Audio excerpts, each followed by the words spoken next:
Hi, I'm Golf Magazine Top 100 instructor Tom Stickney, and today I want to show you that having the wrong loft on your putter can affect players and them not even know it, even at the very, very high levels.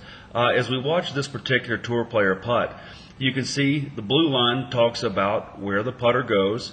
There's the top of his backstroke. As he comes down, you can see the low point is a fraction in front of the golf ball, and he starts to hit up on the golf ball.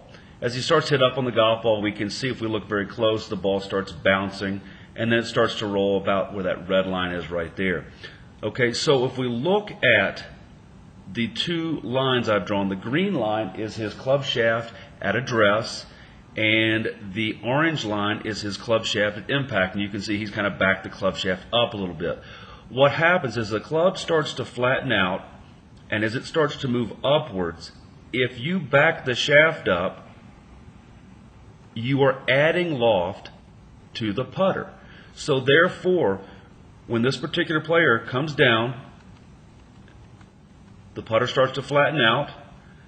There's the low point pre-impact. He hits up on the golf ball, but as he's hitting up on the golf ball, he leans the shaft back a little bit, therefore adding loft to the putter. So if his putter came out of the factory at 4 degrees and he backed it up a degree, he's got a 5-degree lofted putter, and therefore the ball is going to tend to bounce and jump. And if you look real close, the red dots I've drawn up here, all the bounces, and the blue dots, or the red dots at the bottom, are all the bottom parts of the stroke. So you can see the club ball bounces, and look how high this ball is off the ground right here. And that's, a couple inches post impact. So what you can see is, by adding loft to the putter, you can cause yourself to have a chipper. And if you look at this stroke real quick, faster, you can see the ball starting to bounce. So it's very, very difficult for this player to have a very solid, consistent roll in the golf ball if his ball is bouncing. So there's two ways you can alleviate this. Number one, you can change the stroke. And what you can do is you can make sure that the hands are less flippy coming through and stop the shaft from backing up.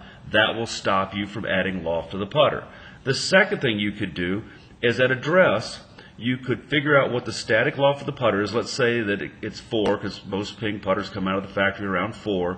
If you de-lofted it, or 2 degrees, now he has a 2-degree lofted putter, so when he does flip his hands a little bit, which is his normal stroke at this particular phase in his career, the putter bounces out and the ball starts to roll better. So it is your job as a player to figure out what type of roll that you put on the golf ball. You can go to a dew-filled green early in the morning, and you can see if the ball skids or bounces, or you can go to anyone with a Sam Putt Lab. If you don't know where one is, you can go to scienceandmotion.com, and that'll help you to find out what the static and dynamic loft of your putter is. But what you can see more than anything else is, whenever this player flattens the putter out behind the ball, as he does right there, and he hits up on the ball, it starts to bounce. And if it starts to bounce, he's going to be in a world of hurt. So take the time to audit the static and dynamic loft of your putter. Find the Sam Putt Lab, and I think you're going to be in good shape.